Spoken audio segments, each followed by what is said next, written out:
everybody, this is Patty the Leather Lady back again with another little training special. We're going to do actually a bigger project today. This is going to be replacing a Western saddle, the seat portion, something that is really worn out. So I am going to do it a little differently. I'm going to do it in steps, so you may not see 100% the whole process because I have small camera systems. So my idea is to actually get enough subscribers to be able to purchase a new camera. So that's what we're going to do today. So right behind me, I'm going to show you, we are going to be working on this saddle here. So sometimes your Western saddles, they get rough from where you're working. This is from a trainer. So you've been riding it and riding it. So I am going to place some of this foam, put a new seat in this for her.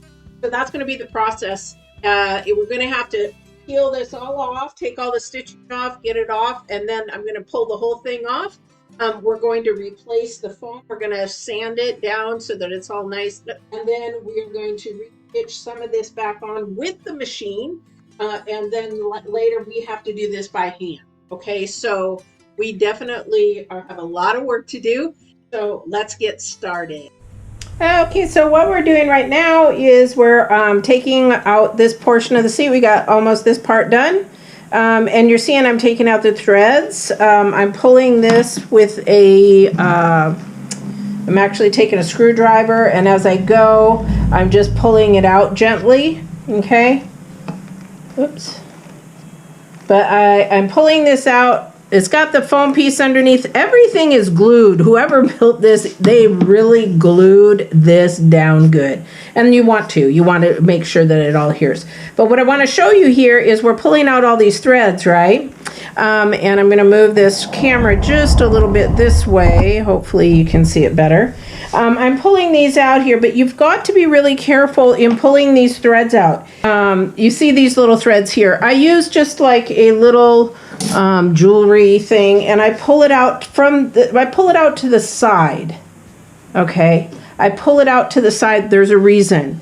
So when you're redoing anything with holes, the last thing you want to do is rip the leather between the two holes. You do that, you're not going to have a good stitch. It's going to look like one long stitch. So when you pull these, you're going to pull them at an angle and be really gentle so that you're going to not rip the holes here. So we've got to go ahead and do that. I also using an awl. Maybe I'll have to go in there and pull that out there from underneath.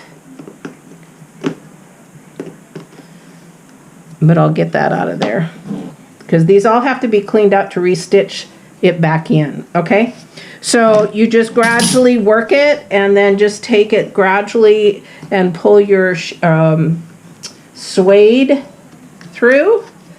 And then that's the top of your saddle because you're going to have to re-sew that. You're going to have to put all this back in there. And with your awl, if you're doing leather work, you better be having one of these guys because these are, you use it for everything. You just take your awl in there. I'm probably going to do it backwards so you can see it. Take your awl gently in there and pull and lift. Okay? Gently put it in there and pull and lift. Gently put it in there. And sometimes you can just catch them. And you can sometimes, if they are connected pretty good, you can go pull them and then it'll pull a line. Be really, really careful when you do that. Again, if you rip, then what happens when you go to re-sew it, it'll look like 2 or 3 stitches, one long line. You don't want that. When you're taking care of somebody's saddle, you handle it like it is yours and kit gloves. So I'm going to finish going ahead and taking this off, and then we're going to go ahead and do the next step. Okay, I'm at to the point where I've already taken these pieces off. I have peeled this back. I can peel this back all the way.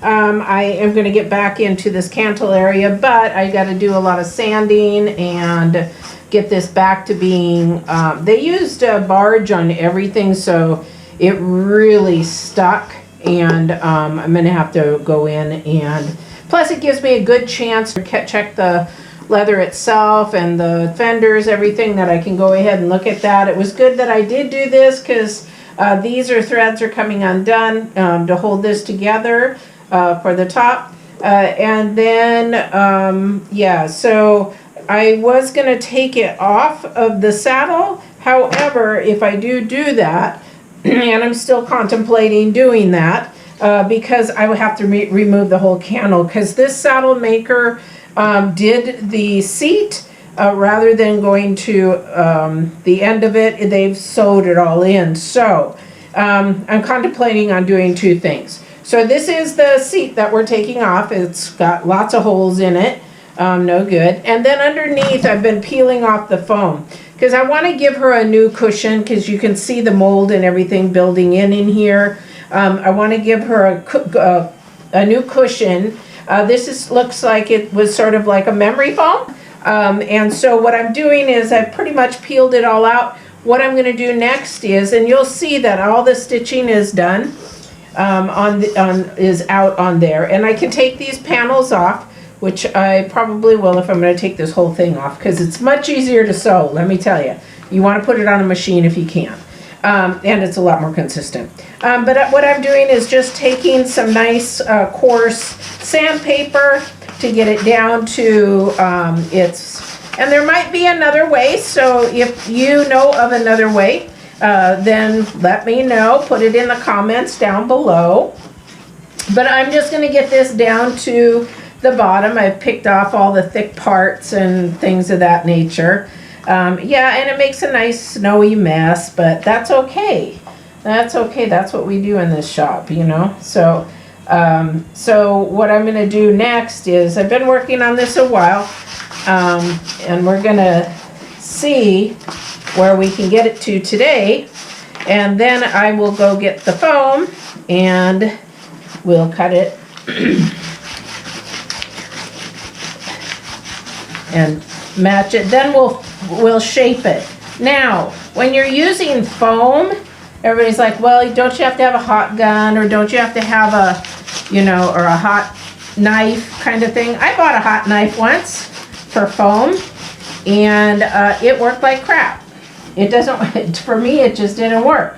So what do? I actually talked to one of my associates that does car seats, and he does foam all the time. He's the foam expert. And he said, you're funny. He said, get yourself a bread knife from your kitchen. So go to Goodwill, get a bread knife from your kitchen or from Goodwill, and use that. So that you can actually form it and make it smooth. And then you sand it down just like this kind of stuff. Do you see how that's smoothing out there? You know what also too, it'll give it some coarseness when I go to glue. As long as it's not too smooth, it will adhere really, really nicely. All right, and we'll start on the next part. After I get the foam and I get it cut, or I'll show you when I get it cut, we'll put it all together.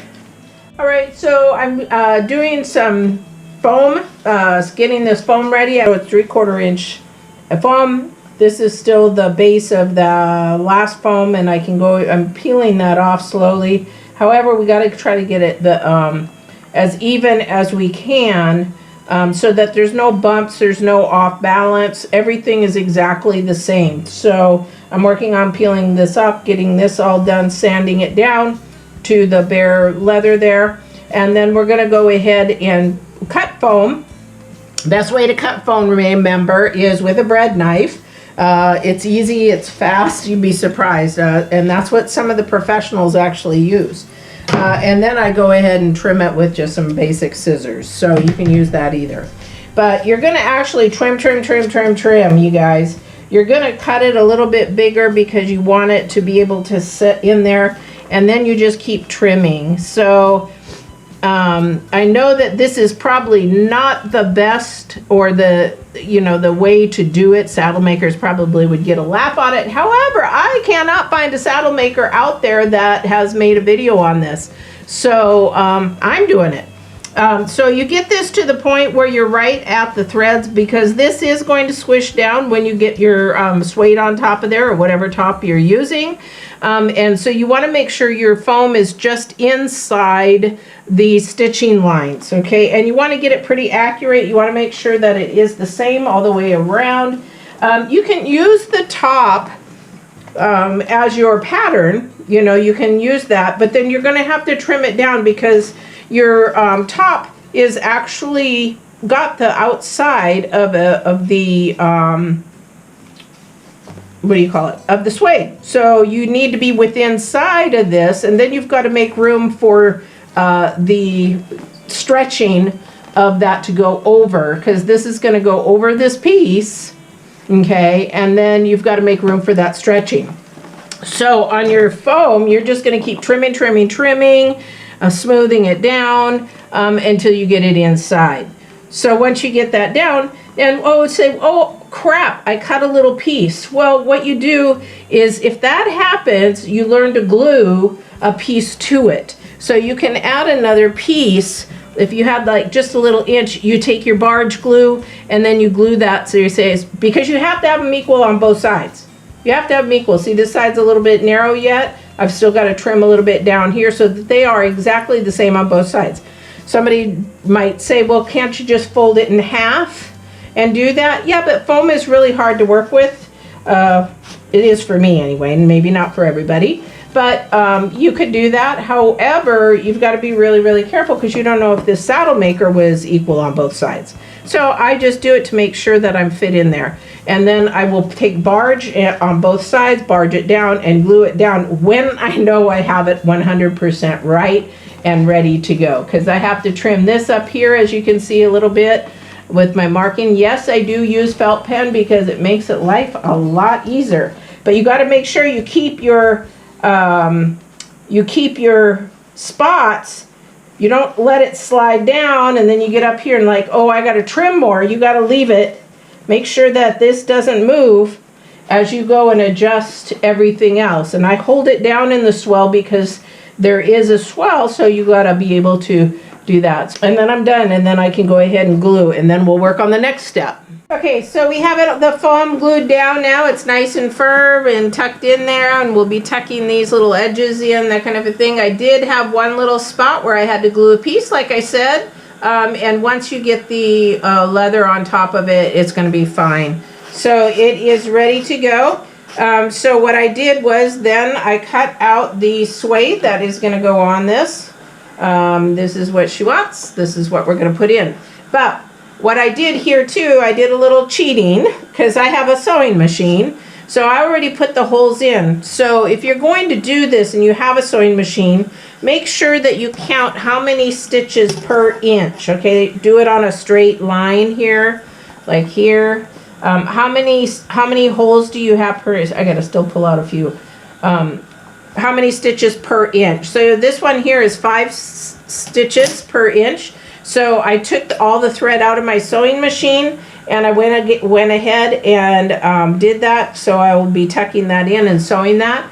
And then too, when you're doing your front, because this has to be tucked under, I need to cut some gussets to as we go around there. So that's about an inch from the underside. So that's going to go down here. This is going to go on top on the gusset. So just know that you can do that. You can also do that as you go with an awl if you don't have a sewing machine. So an awl is just something that you can poke holes through. You can just take it, and as you come up, you poke the hole through here, and then you poke the hole through with that, and you're fine. So you could do it either way. But if you have a sewing machine, just take the needle or take the threads out, and then go ahead and do that. I do have a little spot here, but that's not going to show. It's going to be on the inside. Actually in this, yeah. So that's going to be on this side. So this is the next step. We're going to go ahead and, yes, it is tied there, but as you sew, you are going to tuck it, and it's going to look like this when we get done. All right, that's the next step.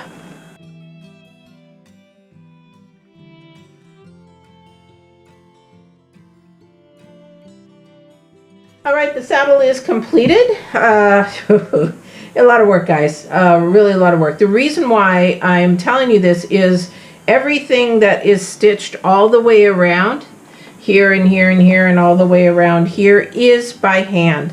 The foam is in here. It was glued to the bottom, glued on the top, and it was shaped and formed so that it would be in here as I showed you. Now I want to show you one thing, because everything here is hand stitched, so it's not going to be perfect. But I was telling you about, you got to be careful that the leather doesn't get cut. Well, this is old, so there was a piece missing in the center of leather, so it made it look like one piece. This is what I'm talking about when you are stitching. If you were repairing or restoring an old saddle, this is what you have to be mindful for, and I'll try to get a close-up of that, so that when you miss, when one of these in between splits, then you're going to have a look like this. So this is an older saddle.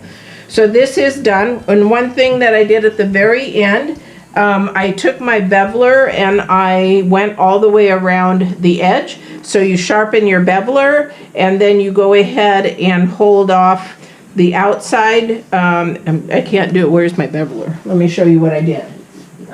So basically I took my beveler and I took it and I trimmed the whole side. What you have to do is pull the piece, make it tight, and then trim it, okay? That's one thing how I got this nice and straight. Then when I'm completely done, I took a brass wire brush, sharpened it up a little bit, made it look really nice, did that lightly over the stitching, got that, and there you go. It's done. Let me tell you, this is not for the faint of heart. If you're going to do one of these, usually what you would do is take this whole piece off. You're undone. Take this whole piece off, and put it under your sewing machine. My machine went down, so I had to do it by hand. So this is something that if you can do on a machine, borrow somebody's machine, whatever, is much easier by hand. But you will have to take this piece off here and unstitch this, because for these wide cantles, it goes underneath and it's stitched in underneath. All right?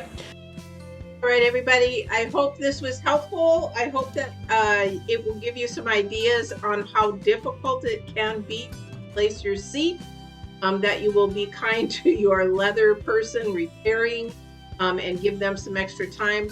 And if you have any comments down below, I would love it.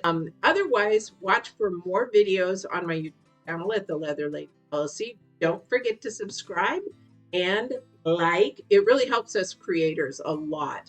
And if you like products, go to my website at theleatherladyllc.com. Have a great day, and see you on the next